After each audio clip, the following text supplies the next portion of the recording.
beaucoup, manger l'argent, voyager beaucoup seulement, mais travailler beaucoup, créer des choses, emploi des jeunes, non, non, non.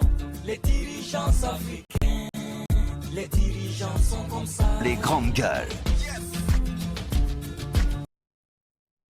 2 heures de talk show inédit, c'est comme cela pratiquement tous les jours du lundi au vendredi. Le plaisir de vous retrouver, de vous savoir très très nombreux à l'écoute de cette émission, Les Grandes Gueules, qui vous tient en haleine maintenant. Depuis plus de 13 ans, nous nous faisons le plaisir de décrypter l'actualité pour vous aider à mieux la comprendre. Encore une fois, merci de nous rejoindre. Bienvenue à tous. Si vous venez de nous prendre en marche, vous le savez, l'émission est interactive. Vous pouvez interagir aux sujets qui sont développés ici en studio en nous écrivant au 657 39 13 13. Et si vous êtes à l'international, vous ajouterez juste l'indicatif 00224. Pour ceux qui sont des nouvelles technologies, bien entendu de l'information, qui sont beaucoup plus sur Twitter, vous pouvez nous écrire au hashtag espace GG. Nous nous ferons le plaisir de relayer vos réactions dans la deuxième partie de l'émission. Merci de nous écouter sur Fraternité FM du côté de Mamou, à Farana. C'est Bambou FM qui relaie cette émission. Jusqu'à ce mois de mars, il était un des bras droits du président de l'Union des forces démocratiques de Guinée, militant depuis des années.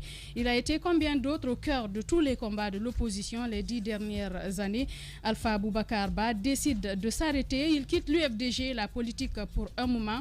Sa nouvelle orientation n'est pas connue, mais il souhaite davantage se consacrer à sa carrière professionnelle. Et c'est la première démission donc officielle au sein de cette formation politique après la présidentielle du 18 octobre dernier. Ce matin, il reviendra beaucoup plus en détail sur les raisons de son retrait de la vie politique et l'épisode qui a suivi l'autoproclamation de Cellou Dalein Diallo, président de la Guinée, le 19 octobre dernier. Si tout va bien, donc, nous allons la voir. Alpha Boubacar Ba sera avec nous donc en studio. Mouvement de colère ce matin à Fria. Les femmes veuves bloquent l'accès à l'usine d'Alumine. Épouses de travailleurs décédés, elles réclament à la compagnie Russal des pensions et une véritable assistance pour leur famille. C'est l'autre phase de cette crise qui dure depuis 2010 qui se manifeste. Cela fait 8 ans que ces femmes font donc des démarches auprès de la compagnie pour obtenir leurs droits. L'implication des autorités non véritable n'a malheureusement donc encore permis d'arranger les choses. Nous allons avoir ce matin, si tout va bien, depuis Fria Awa Kamara, porte-parole des femmes veuves. D'autres sujets, bien évidemment, viendront s'ajouter à ces deux premiers que je viens de lire pour votre plaisir. Encore une fois, merci de nous rejoindre chez les Grandes Gueules. Avec vous, Antoine Kourouma. Bonjour. Bonjour Moussa Hiro et bonne fête à vous. Merci. Est-ce que c'était une fête? Bonne fête, non pas du tout. Il faut s'interroger. Courage à vous. Courage. Merci. Voilà, c'est mieux. À la place de bonne fête. C'est mieux. Daouda Mohamed Kamara, bonjour. Bonjour Moussa Hiro, bonjour à tous et bonne lutte à vous parce Merci. que le chantier il est très vaste. Bonne suite pour le combat. Moussa Moïsila, bonjour. Bonjour Djadia, bonjour à tous. Ça va? Dieu merci. On a une belle surprise ce matin pour les auditeurs. Ah, bien sûr, vous savez, quand Donald Trump quitte le pouvoir, il demande à tous ceux qui n'ont pas encore les papiers au complet de retourner chez eux avant de revenir. Et grâce à Joe Biden, bien sûr.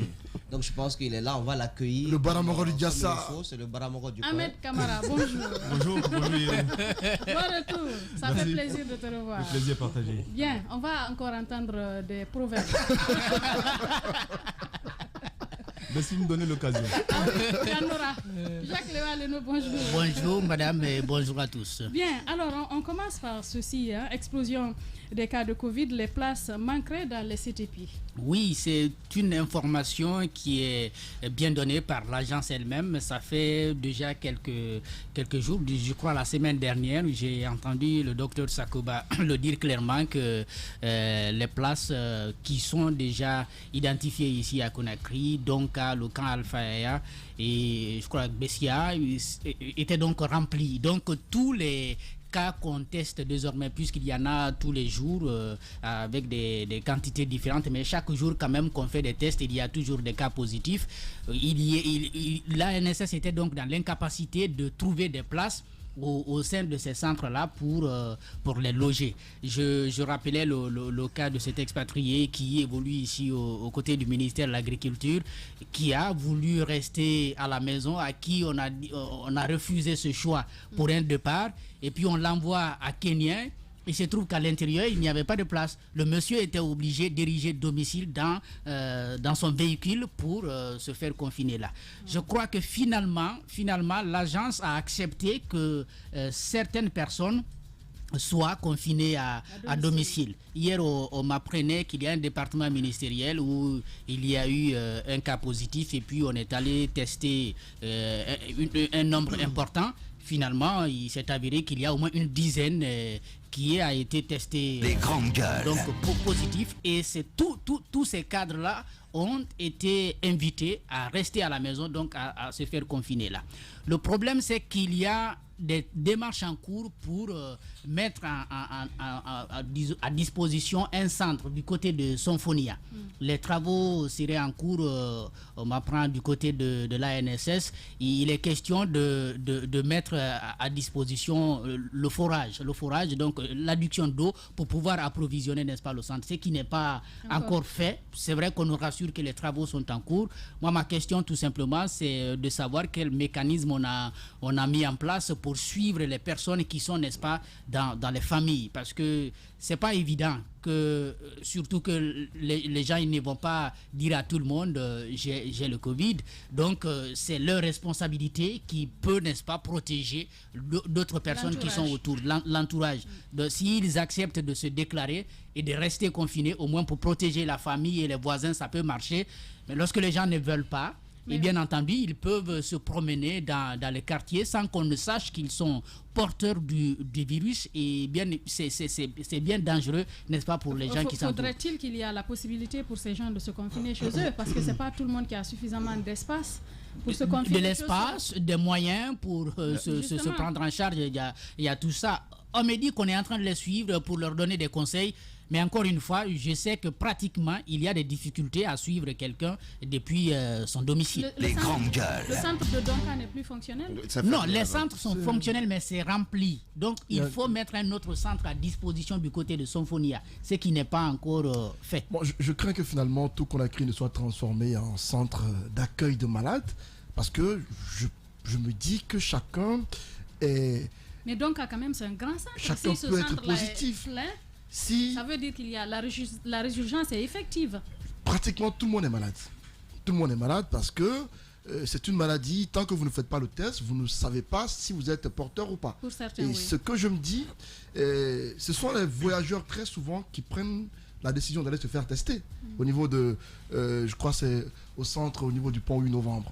Sinon, il est difficile pour un citoyen à qui on ne demande pas d'aller faire le test de le faire volontairement. Donc il n'y a plus cette disposition qui avait été prise à un moment donné pour les tests volontaires. Au niveau même des médias, il avait été dit que l'ANS allait passer dans les entreprises pour faire un dépistage massif, ce qui n'est pas le cas aujourd'hui. Si on entreprend cela, je crains que toute la Guinée ne soit positive. Mais c'est quand même une nécessité. Si c'est le cas, on va devoir transformer la plupart des communes, la plupart des mairies en centre d'accueil de malades de Covid, parce que je me dis que chacun de nous peut être à soit un proche ou quelqu'un indirectement qui est malade de cette pandémie-là.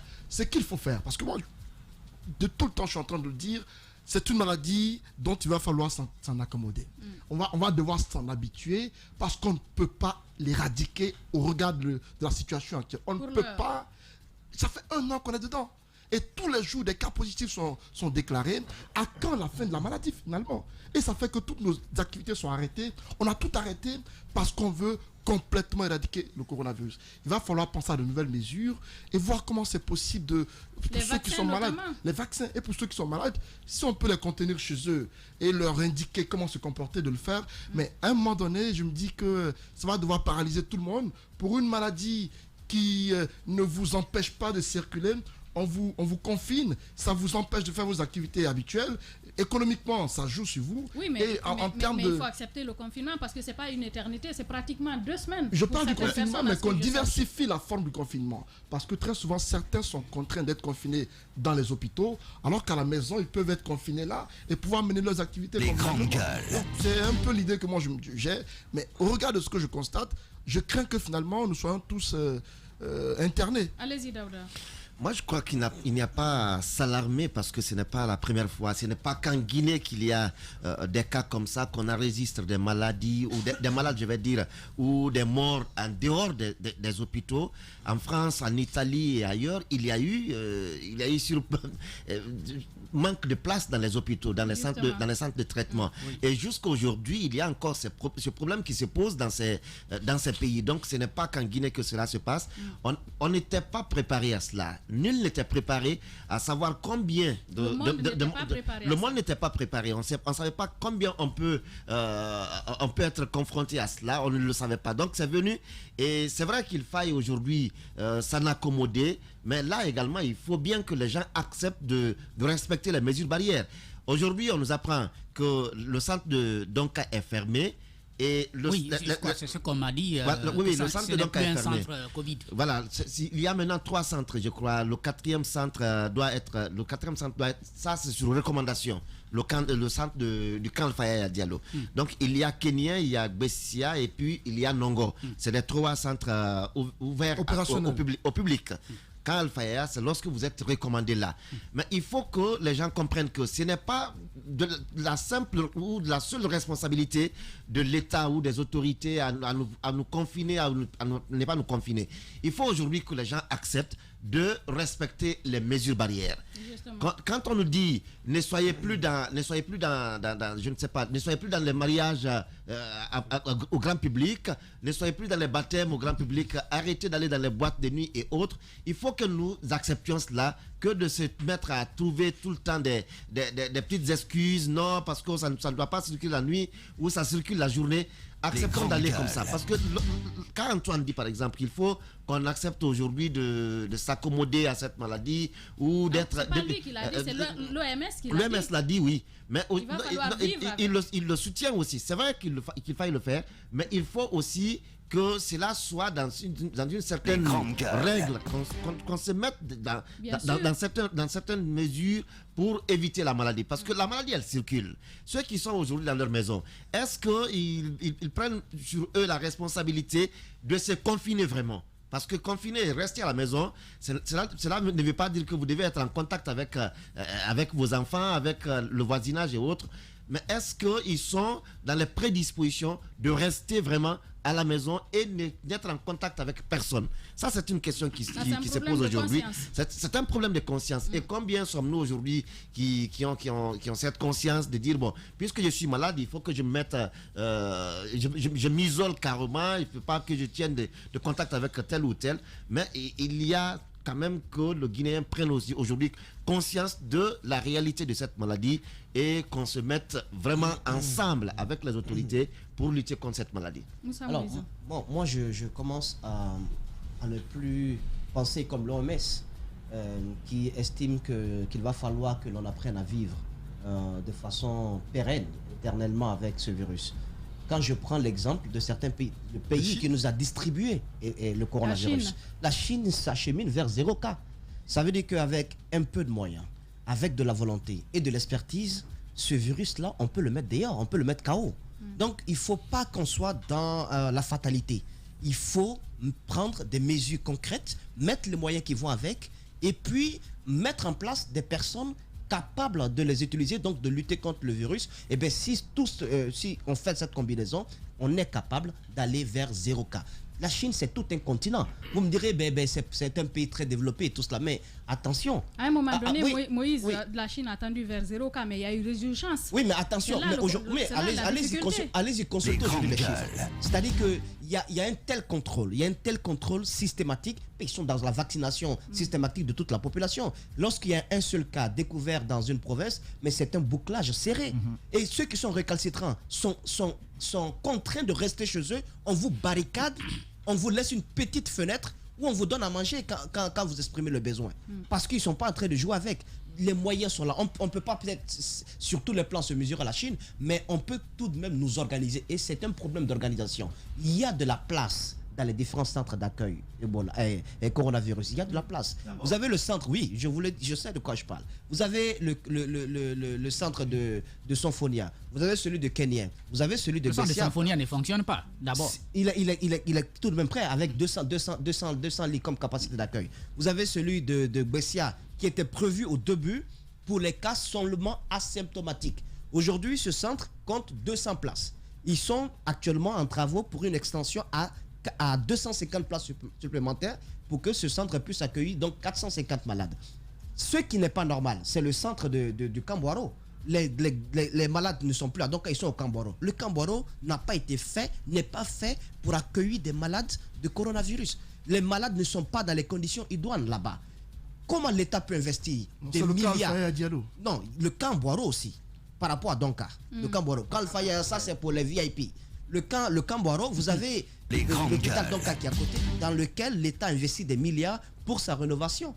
On ne peut pas quand même, face à une telle infrastructure, mettre de côté les malades dans un coin aussi contigu que le Kambouaro pour leur donner des traitements qu'ils ne peuvent pas recevoir parce que les conditions ne sont pas du tout bonnes. Donc il y a une question d'organisation. Pourquoi un tel centre est beaucoup plus prisé, par exemple le centre de Bessia est beaucoup plus prisé que le centre de Kenya? Pourquoi les malades préfèrent-ils Bessia par rapport à de l'autre côté? Ce n'est pas de la faute peut-être du responsable de Bessia qui a mis en place un système permettant aux malades d'être bien accueillis, mais il faut que l'État mette ces mêmes conditions-là dans les autres centres et mettre en place un quota pour que les malades puissent être dispatchés. Mais si un tel centre est plus rempli que d'autres, ça devient assez compliqué. En termes de moyens, il faut doter les centres des mêmes équipements. En termes de ressources humaines, de traitement, il faut faire la même chose. Mais si un centre est mieux géré que d'autres, les malades, mais moi, si je tombe malade, j'irai là où c'est mieux géré, là où il y a plus d'équipements. Et puis, parlons des réanimations, les salles de réanimation. Vous savez, on parle de coronavirus, mais il n'y a pas que le coronavirus en Guinée. Il y a des maladies cardiovasculaires. Et du côté de Donka, allez-y voir, nous mangeons très mal. Nos maladies, nous les prenons dans nos assiettes. Ceux qui souffrent, qui ont les artères bouchées, ils ne peuvent pas se faire soigner ici. Ils ne peuvent pas. Heureusement que la Caisse nationale est en train d'installer, à travers son centre de diagnostic, la première machine qui va nous permettre de déboucher les artères dans notre pays. Mais quand quelqu'un a un tel problème, si dans les heures qui suivent, tu n'es pas pris en charge, mais tu meurs automatiquement. Donc, ces malades aujourd'hui ne bénéficient pas d'appareils permettant donc de déboucher les artères ou même de les prendre en charge lorsqu'ils doivent être admis en salle de réanimation. Parce qu'on a amené tout cela vers le coronavirus. Ça pose des questions à l'État, bien entendu, qui doit mettre les moyens en place afin de doter les hôpitaux, au moins publics, de suffisamment d'appareils pour permettre aussi de prendre en charge d'autres malades qui ne viennent pas dans les hôpitaux forcément pour des cas de coronavirus. Les grandes gueules. Moussa Moïse, pour parler justement de réanimation, ce matin, dans le flash du matin, nous sommes bien entendus en France, où l'agence régionale d'Île-de-France a ordonné donc aux établissements publics et privés de déprogrammer 40% de leurs activités médicales et chirurgicales. Il s'agit d'augmenter le nombre de lits pour les réanimations. Ça veut dire qu'on n'est pas seul dans cette situation. Oui, on n'est pas seul, mais attention, la France, c'est combien d'habitants? Ils ont combien de malades de coronavirus? On ne peut pas les comparer. Nous, on en a combien ici? On en a combien? Voilà. Ici, là-bas, ça explose, c'est autre chose. Nous, on en a combien ici? Mais là aussi, ça explose. C'est vrai qu'il faut prendre les dispositions. Il y a quand même de la résurgence un peu partout. Il y a la résurgence un peu partout. Il y a un responsable de la coordination qui m'expliquait que suite aux vacanciers qui sont venus, les diasporas qu'on a accueillis ici, donc qui sont venus nous rendre visite, donc les contrôles systématiques, des tests de dépistage et tout, c'est pas souvent efficace pour, par exemple, le deuxième variant. Donc il y a eu, donc avec ces contacts là, il y a eu une résurgence. On s'en rend bien compte après le départ de ces diasporas là. C'est pourquoi ça a explosé. Donc si tel est le cas, ça veut dire qu'on n'a pas encore tous les moyens techniques en main pour pouvoir lutter efficacement contre ce virus. Je trouve qu'il va falloir nous équiper. Il va falloir nous équiper. Moi, ça me touche qu'on ait été obligé d'envoyer des échantillons hors du pays pour aller tester, pour savoir. Oui, à Dakar, pour aller savoir que, voilà, en Guinée, attention, faites attention, nous avons le deuxième variant qui est dans notre pays. Je trouve qu'il faut s'équiper et c'est le bon moment de le faire. On s'équipe pour aujourd'hui, on s'équipe pour demain parce que personne ne peut vous dire quand est-ce dans votre pays vous allez accueillir de nouveau une épidémie. Donc il faut être prêt. En parlant de diaspora, il y en a un avec Mohamed. Oui, la réaction. Moi, je veux dire à Moussa de ne pas du tout s'inquiéter. Moi, j'ai fait mon test avant de venir. Voilà, donc il n'y a aucun problème. Non, il n'y a aucun problème. C'est plutôt de vous que je me méfie parce que je n'ai pas... Le dernier test, ça date des camps. Je ne sais pas pour vous. Alors, ce que je veux dire, il y a Daouda qui disait tout de suite qu'il ne fallait pas s'alarmer. Mais je suis choqué, il faut s'alarmer. Mais au même moment, je vous comprends. Parce que vous n'avez jamais fait une journée dans un pays où il y a eu plus de 1000 morts. Donc, vous avez... Les États-Unis ont franchi la barre du demi-million. C'est clair. Non, si vous...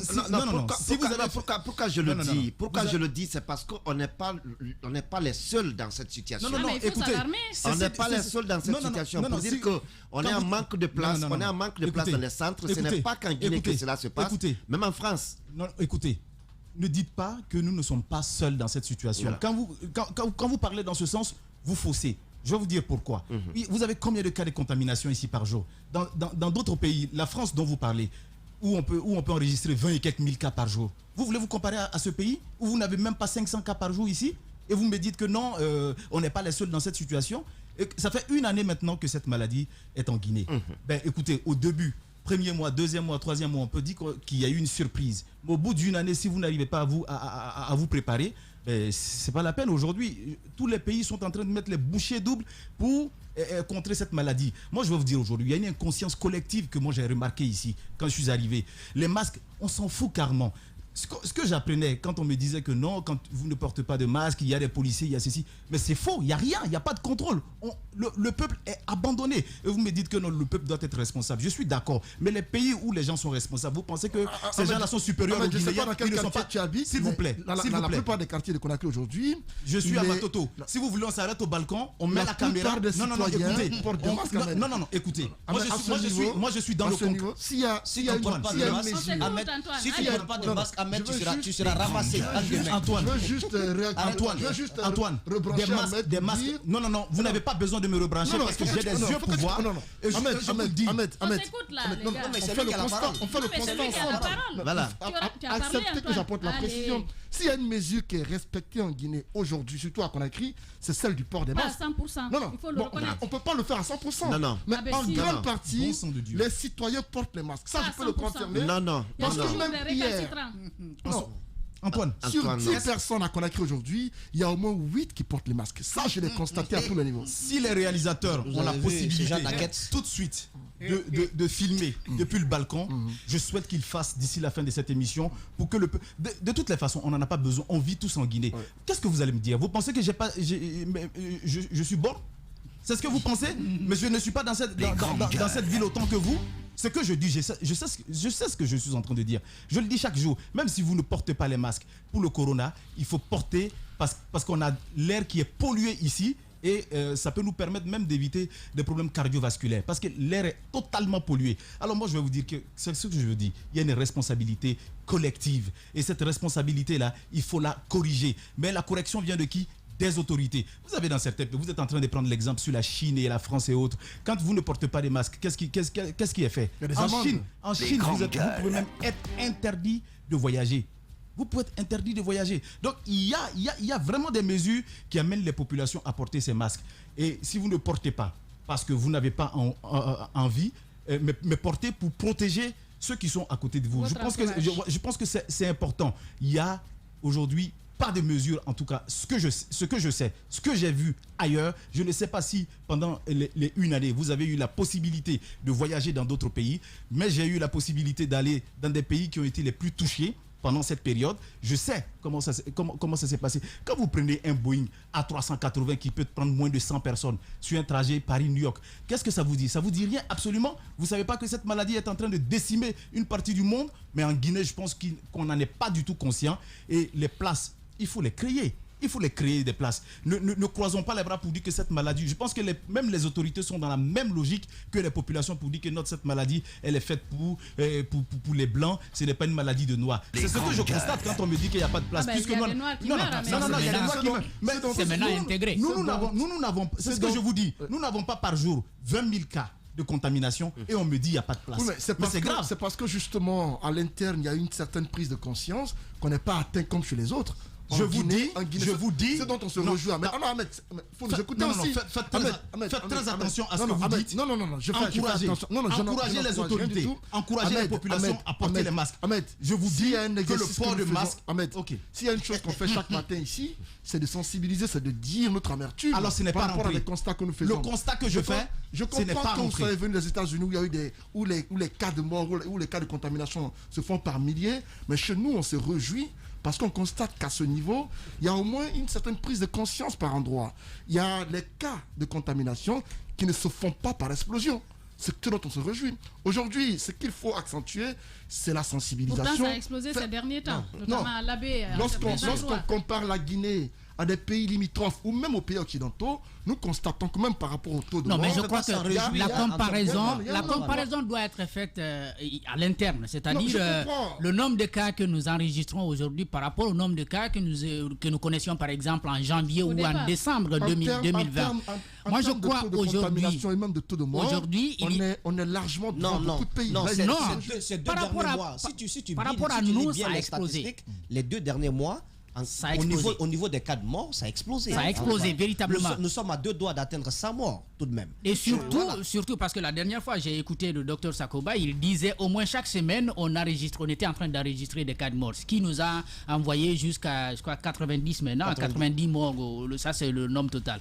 Je crois aujourd'hui, moi, je voudrais m'appuyer sur 97, je crois. C'est près de 100 morts aujourd'hui. Alors, donc, on a dépassé la barre des 90. Ce que j'étais en train de dire, c'est par rapport au nombre de places, il n'est pas question de laisser davantage les gens se confiner 97. À la maison. Il faut créer des conditions pour que le centre de Symphonia soit opérationnel. Moi, je ne sais pas pourquoi on a fermé le centre de Donka, mais encore une fois, il faut accueille quand même plusieurs personnes. Voilà, il faut continuer à accueillir, n'est-ce pas, les gens dans les centres pour qu'ils soient pris en charge. On peut mieux prendre les malades en charge dans les hôpitaux que dans les quartiers. Ça, c'est assez compliqué. Si on ne ferme pas Donka, vous serez les mêmes à dire que Donka, la Guinée n'a pas d'hôpital digne de nom.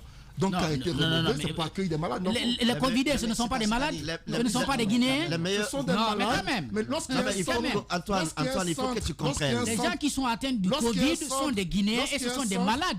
Donc, c'est notre grand centre. Pour les malades de Covid, ça c'est un cas. Mais Donka est un hôpital normal qui reçoit des malades comme d'habitude. Oui, mais au départ, on a réquisitionné une partie. À un moment donné, il faut qu'on libère l'hôpital pour qu'il puisse recevoir ce pourquoi il a été construit. Si ce n'est pas le cas, on va continuer. Non, je crois qu'Antoine, je ne comprends pas. Vous ne comprenez pas. Nous sommes les mêmes dans ce studio à tout le temps dénoncer le fait qu'on n'a pas d'hôpital digne de nom dans ce pays. Un hôpital a été rénové, où on a mis des équipements appropriés. Mais un hôpital, c'est pourquoi? C'est pour recevoir des malades. Alors, les malades du Covid ne sont pas des malades. Que je finisse. Le cas de Covid est une particularité. Le Covid est une maladie qui s'est imposée à nous. Et il y a eu des mesures qui ont été prises pour recevoir les malades de cette pandémie. Et des centres ont été construits pour cela. Encourageons les autorités à construire des centres appropriés pour recevoir les malades de Covid. Mais l'hôpital Donka, c'est un service où il y a différentes sortes où il y a différents services. Non, mais alors je me dis que si ça a été construit pour une certaine entité de malades, ce serait important qu'enfin l'hôpital reprenne du service, que ça puisse travailler. Non, mais il n'y a pas que des malades de Covid en Guinée. Il n'y a pas que des Covidés en Guinée. Il y a aussi d'autres malades. Autant j'ai choqué Ahmed, autant Antoine est en train de me choquer. Non, je ne suis pas en train de te choquer. Parce que je ne peux pas comprendre. On ne peut pas se concentrer sur une seule pandémie, alors qu'il y a d'autres cas de malades qui se font au quotidien en Guinée. Il faudrait qu'on s'en occupe aussi. D'accord. C'est mon point de vue. C'est ton point de vue, mais ce point de vue, je crois qu'il est erroné. Ça, c'est ton point de vue aussi, mais je pense que tu pendant que cette partie de l'hopital avait été réquisitionné, je pense que ces malades étaient pris en charge ailleurs. Effectivement, les malades étaient pris en charge ailleurs. On a vu dans des pays où les hôtels ont été réquisitionnés, où il y a eu des cliniques privées qui ont été réquisitionnées. C'est le cas de ce que je viens de lire ce matin. Voilà, où il y a eu des réquisitions sur beaucoup d'endroits. Par manque de centres d'accueil. Par manque de centres d'accueil. Voilà. Et si nous sommes dans les mêmes problèmes, si nous sommes aujourd'hui dans les mêmes situations, est-ce qu'il faut en attendant rejeter les malades parce qu'on a rénové Donka? Donka, ce n'est quand même pas un hôtel, ce n'est pas une mosquée, ce n'est pas une église, c'est un hôpital. Et Covid, c'est une maladie aussi qui doit être reçue dans un hôpital. qui doit être pris en charge dans un hôpital. Supposons qu'on libère tout Donka. Supposons qu'on libère tout Donka. On ne l'a pas dit. On ne l'a pas dit. Ça m'étonne que ça Non, vienne on de ne l'a pas dit. Ça vient de quelqu'un que Donka qui a été reçu à Donka quand même. accueilli les bras ouverts. Antoine, tu peux pas quand même. Pendant que les malades de Covid étaient reçus à Donka, il y avait des travaux sur les autres parties de Donka qui devaient recevoir d'autres maladies. Et le service de pédiatrie, par exemple, fonctionnait à Donka. Cela n'a pas empêché le travail. Voilà ce qu'on pouvait essentiellement dire sur ce sujet. L'émission continue. Les grandes gueules sur Espace, c'est la représentativité de la diversité de la société guinéenne. Ils n'ont jamais peur de défendre leurs idées. Entre débats animés, accrochages et éclats de rire, 2 heures de talk show pour parler, décrypter et débattre de l'actualité et des véritables préoccupations des Guinéens. De 9h à 11h sur Radio Espace et en simultané sur Espace TV. Sur Radio Espace Guinée, les GG pensent comme JMJ. Une presse libre se voit dans la rue. Et la rue voit vraiment si la presse est libre. Cette dialectique sociale est la levure de la démocratie. JMJ. Les GG sur Espace, tous les matins 9h-11h. L'idée des grandes gueules n'est pas d'être un petit village, dans sa fierté, face à tous les autres journalistes qui auraient renoncé. Ce que, de plus, nous ne croyons pas. Notre idée est plutôt de faire école, d'aider tout le monde et de constituer un laboratoire utile à